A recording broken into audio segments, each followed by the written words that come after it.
Dios les bendiga, soy el pastor Gilberto Gutiérrez de la Iglesia Bautista Oreb de México DF. Me da mucho gusto saludarlos en este día 27 de septiembre de 2019. Primero el Evangelio, el mensaje del primer Evangelio, el Evangelio de Marcos. Estamos con el devocional número 65 de esta serie. Apartados para crecer. Es como hemos llamado a esta serie basado en Marcos capítulo 11. Ahora estamos con los versículos 20 al 26. Seguimos con el tercero de los tres incidentes en la vida del Señor que se entrelazan para enseñarnos la importancia de una vida apartada, santa, apartada del mundo. Ayer reflexionamos en lo que el Señor nos enseñó con su discurso respecto a mover montañas, ¿recuerdan? Hoy estudiaremos el mismo texto para encontrar algunas otras enseñanzas. Leamos. Por la mañana pasando por ahí, vieron que la higuera se había secado desde las raíces. Entonces Pedro, acordándose, le dijo: Rabí, he aquí la higuera que maldijiste se ha secado. Respondiendo Jesús le dijo: Tened fe en Dios. De cierto os digo que cualquiera que diga a este monte, quítate, arrójate al mar, y que no dude en su corazón, sino que crea que será hecho lo que dice, le será hecho. Por esta razón os digo que todo por lo cual oráis y pedís, creed que lo habéis recibido y os será hecho. Y cuando os pongáis de pie para orar, si tenéis algo contra alguien, perdonadle, para que vuestro Padre que está en los cielos también os perdone a vosotros vuestras ofensas, porque si vosotros no perdonáis, tampoco vuestro Padre que está en los cielos os perdonará vuestras ofensas.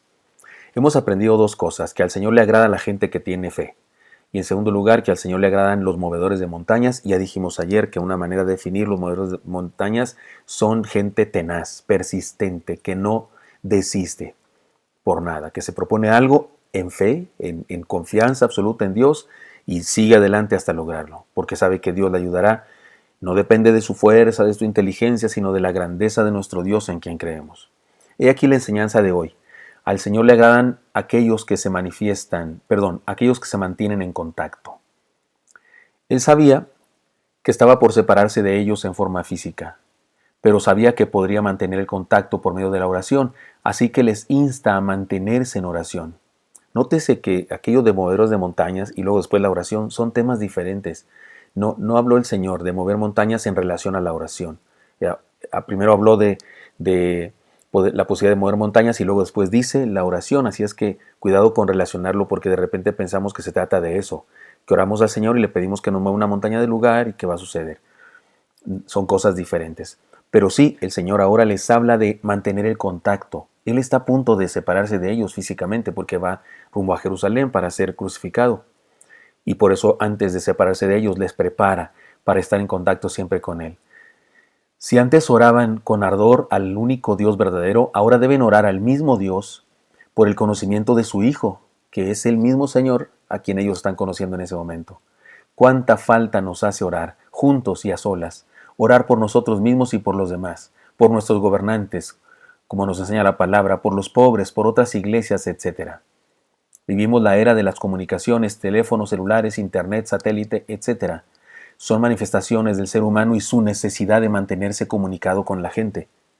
En lo espiritual, nuestro Señor quería recordarles la urgencia de mantenerse en contacto con Él. Así es que en esta era de las comunicaciones, nuestra prioridad en comunicación debería ser comunicarnos con Dios. Por eso mantengámonos en contacto con Él. Ahora, allá Pablo dice orar sin cesar, y eso significa que sí se puede. Que no tiene por qué ser solamente la oración formal, que se hace iniciando con Padre Nuestro que estás en los cielos y terminando con el nombre de Cristo. La oración informal de todos los días, de cuando vas caminando, cuando vas en el metro, cuando vas en el pecero, cuando te levantas, cuando estás comiendo, cuando vas rumbo al trabajo, cuando estás hablando con tu jefe o estás hablando con un subordinado y ahí entre palabra y palabra dices: Señor, ayúdame, en tu mente, o tal vez en voz alta. Es decir, sí se puede orar sin cesar, en el sentido de que se puede estar en comunión con Dios constantemente. Al Señor le agrada aquellos que se mantienen en contacto. Pero en segundo lugar, al Señor le agradan aquellos que toman resoluciones para recibir, para experimentar aquello que solicitan. Les explico de qué se trata esto. Si le pides a Dios en oración felicidad, pues vive feliz. Si le pides a Dios en oración ser un mejor cristiano, pues comienza a ser el mejor cristiano del mundo. El problema muy a menudo no es que Dios no nos conteste, sino que no recibimos lo que nos da.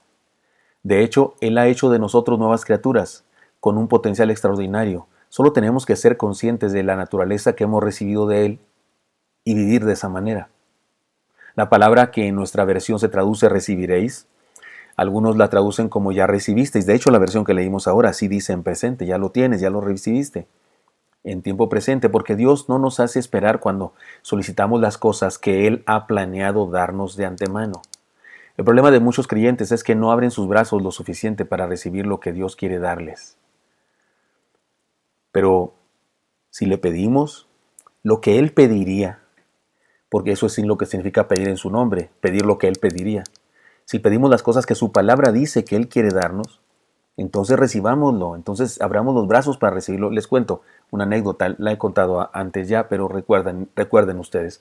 Un día se descompuso el tren cerca de una colonia de la ciudad y como en uno de los vagones había frutas, había alimento de la tierra, de semillas, al saber que se echaría a perder, prefirieron las personas que manejaban eso anunciar a la gente del pueblo que regalarían aquellas frutas. Y todos comenzaron a hacer fila para recibirlas. Algunos llevaban cubetas y se las llenaban. Otros llevaban bolsas, se las llenaban. Algunos solo llevaban las manos, pues las llenaban las manos. Una señora llevó con ayuda de sus hijos una enorme tinaja y ¿qué creen? Se la llenaron toda. No importa lo que llevaran, se lo llenaban. Si era chico, se lo llenaban. Si era grande, se lo llenaban. Si era enorme, se lo llenaban. Porque las frutas eran demasiadas y si no se las llevaban se echarían a perder. Asimismo es la gracia de Dios. Según la capacidad que tengas para recibir, recibes. Solo hace falta creer y orar de corazón. Claro que hay cosas que un cristiano no debe recibir, por eso no debería pedirlas, porque no es voluntad de Dios que las pida y no es voluntad de Dios darlas tampoco. Cosas que están fuera de la voluntad de Dios, cosas que no nos benefician, pero para todo aquello que Dios mismo está intentando darnos, deberíamos abrir bien los brazos y la vida misma para recibirlo. Aprendamos a recibir los beneficios de Dios. No solamente a solicitarlos, sino a vivirlos, porque le pedimos a Dios, Señor, hazme mejor esposo. Pues posee mejor esposo. Es más, mire, esposos aquí presentes, me refiero que me están escuchando, si le pides a Dios una mejor esposa, pues haz de tu mujer una mejor esposa. Porque Dios nos ha dado a los hombres el poder para amarlas, para ser románticos, para ser lindos y hacer de ellas la mejor esposa del mundo. Mujeres, ¿quieres el mejor esposo y se lo pides a Dios? Pues haz de tu esposo el mejor esposo, con cariño, con amor, con tolerancia, con respeto, que es uno de los beneficios que más espera un hombre de su esposa. Así es que hay cosas, insisto, que no se trata de que Dios no nos las da, se trata de que nosotros no las recibimos, no las hemos hecho efectivas en nuestra vida.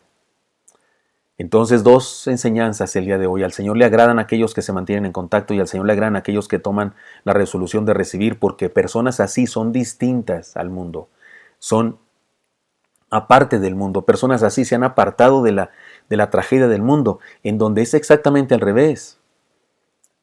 Las personas sin Cristo no se mantienen en contacto con Dios y las personas sin Cristo no reciben las bendiciones de Dios, no las hacen efectivas en su vida. Por eso alguien que lo hace así se ha apartado del mundo, se ha santificado. Nuestro Señor en forma dramática nos enseña cómo mantenernos apartados de la influencia de la filosofía del mundo. Urge que hagamos esto que nos ha enseñado, lo que nos ha enseñado hoy, lo que nos enseñan los devocionales anteriores. Estas siguen siendo cosas urgentes el día de hoy. Tomemos la resolución de dar fruto, de ser gente que cree, de ser movedores de montañas, de mantenernos en contacto con Dios y aprender a recibir lo que Dios ya nos ha dado. Que la higuera seca nos recuerde y nos mueva a responder a nuestro Dios con urgencia por medio de una vida santa, una vida útil al reino. Así es que tomemos la resolución de vivir en santidad, de vivir siendo diferentes, siendo distintos a cómo es el mundo y sus valores corruptos. Espero que esto sea útil para usted y me encantaría encontrármelo el día de mañana. Hasta pronto.